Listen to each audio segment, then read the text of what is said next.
Are you feeling trapped in a cycle of poverty, wondering if there is a way out? Let's talk about the reality of poverty. It's a harsh world out there, and poverty can be a relentless cycle. It's more than just not having enough money.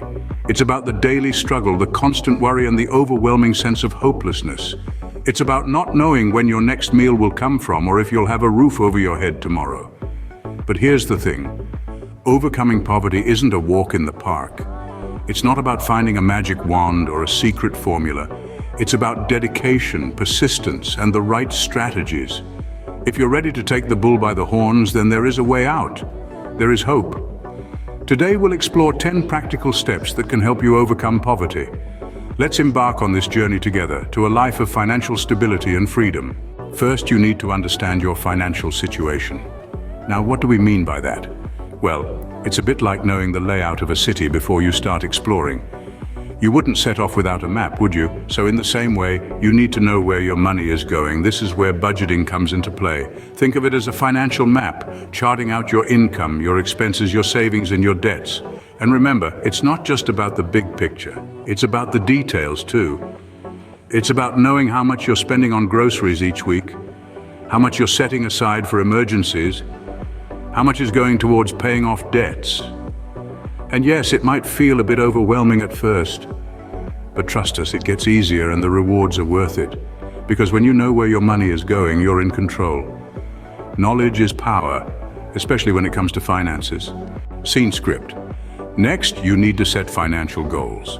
Why are goals vital? They're like a compass, giving you direction and motivation. Imagine you're embarking on a journey, but you've got no idea where you're going. That's like managing money without goals. You'll end up wandering aimlessly, potentially getting lost. But if you set a destination, you'll have a clear path to follow. Financial goals can be short-term or long-term. Short-term goals might include saving for a vacation or paying off a small debt. These are achievable within a year or two. On the other hand, long-term goals like saving for retirement or buying a house require more time and commitment. Ensure your goals are SMART, specific, measurable, achievable, relevant, and time-bound. This way, it becomes more than just wishful thinking. It becomes a well-defined target you're determined to hit. Remember, a goal without a plan is just a wish. The third step is to reduce expenses. A key to overcoming poverty is being smart with your money, and that starts with cutting down on unnecessary expenses. It's not about depriving yourself, but about making informed decisions. You see, there's a difference between what we want and what we need. Needs are essentials for survival, like food, shelter, and clothing. Wants, on the other hand, are things that enhance our life, but aren't necessary for survival, like that extra pair of shoes or the latest smartphone. So how do we reduce expenses? Start by tracking your spending.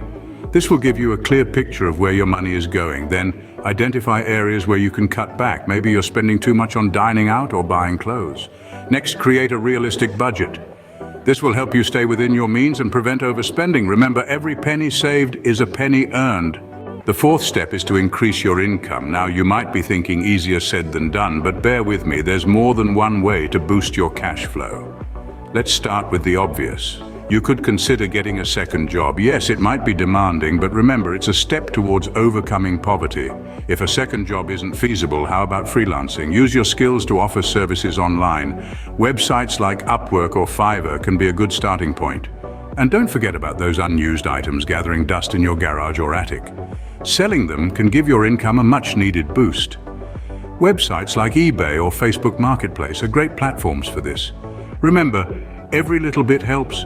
An extra $20 here, $50 there, it all adds up. Every extra dollar earned gets you one step closer to financial freedom. The fifth step is to start saving and investing. Saving is like creating a safety net for yourself. It's about setting aside a portion of your income for future expenses or emergencies. Consider it as paying yourself first. It's a habit that builds over time and can provide a sense of financial security. Now let's talk about investing. Investing is like planting a seed and nurturing it to grow over time. It's not a get-rich-quick scheme, but a long-term strategy to grow your wealth. When you invest, you're putting your money to work for you. This could be in stocks, bonds, real estate, or even starting your own business. The key to successful investing is knowledge and patience.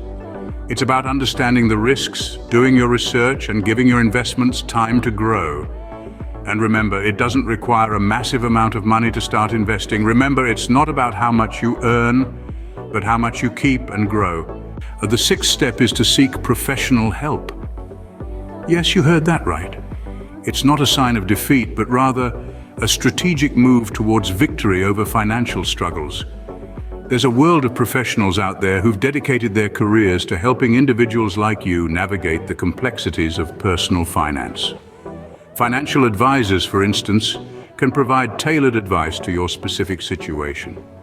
They can help you design a financial plan, guide you on investments, and suggest ways to manage your debts effectively. Similarly, credit counseling services offer valuable insights into managing your money and dealing with debts. They can negotiate with creditors on your behalf, potentially lowering your interest rates and making repayment plans more manageable. Remember, nobody is an island. We all need a helping hand at times, especially when it comes to complex matters like finance. So don't let pride or fear stop you from reaching out. Sometimes seeking help is the bravest move you can make. The seventh step is to invest in education and skills development. It's never too late to learn something new, and you don't have to break the bank to do it. Education isn't just about textbooks and classrooms. It can be as simple as picking up a new hobby or mastering a skill that you're passionate about. Think about what you're good at, or what you enjoy doing. Maybe you love to cook, or you've got a knack for fixing things. There are countless online courses, tutorials, and resources available for free or at a low cost that can help you turn your interests into valuable skills. Improving your skills or gaining new ones can open up a world of opportunities. It can increase your earning potential, give you the chance to start a side hustle, or even lead to a whole new career. Remember, the more skills you have, the more valuable you become. Education is the most powerful weapon you can use to change your world. The eighth step is to build networks. Imagine you're in a room full of doors, each leading to a different opportunity. The more people you know, the more doors you have keys to. Networking isn't just about making friends, it's about forging connections that can open up new avenues for jobs and business ventures. Think of it like a spider's web, with each strand representing a different relationship. The more strands you have, the stronger your web is, and the more likely you are to catch something good. And don't just network upwards. Peers and those just starting out can be just as valuable connections as those at the top. Remember, everyone you meet knows something you don't, so be curious, be open, and be genuine. You never know when a casual conversation could lead to your next big break. It's time to get out there and start making connections because, after all, your network is your net worth. The ninth step is to be persistent.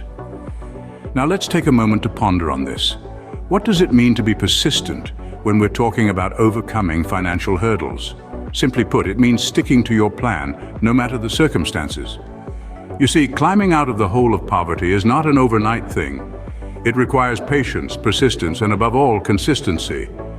You might not see results immediately, and that's all right. The key is to keep going, keep pushing, and keep believing in your financial goals. It's like watering a seed.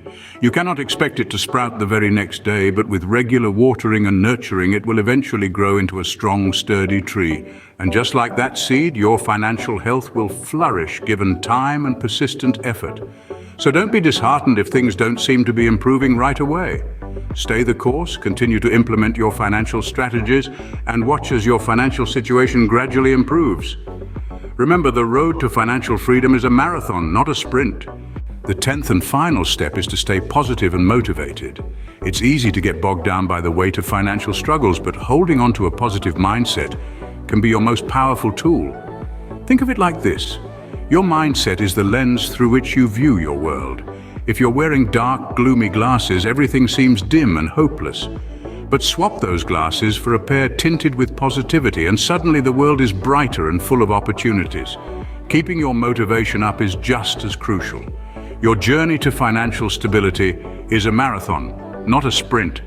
It takes consistency, determination, and unwavering focus. Remember, every tiny step you take, every penny saved, every skill learned brings you closer to your goal. So arm yourself with positivity, fuel your journey with motivation, and you'll find yourself capable of overcoming even the toughest financial hurdles. Keep your eyes on the prize and never give up. Now let's recap the 10 steps to overcoming poverty. First, we identified the reality of poverty. It's crucial to acknowledge the situation before we can start making changes. It's not about shame or blame, it's about understanding where we're starting from. Second, we spoke about understanding your financial situation. This involves taking a good hard look at your income and expenses and figuring out where your money is going. The third step was setting financial goals. You need to know what you're aiming for. Whether it's paying off debt, saving for a house, or just having a safety net, you need a clear, achievable goal. Fourth on our list was reducing expenses. We all have areas where we could cut back a little. It could be something as simple as making coffee at home instead of buying it out, or as big as downsizing your living situation. The fifth step was increasing income. This could mean asking for a raise at work, getting a second job, or starting a side hustle. Sixth, we talked about saving and investing. It's not just about making money, but also about making your money work for you. The seventh step was seeking professional help. There's no shame in asking for help. Financial advisors, credit counselors, and other professionals can offer valuable advice and resources. Our eighth step was education and skills development. The more skills you have, the more opportunities you'll have for higher paying jobs.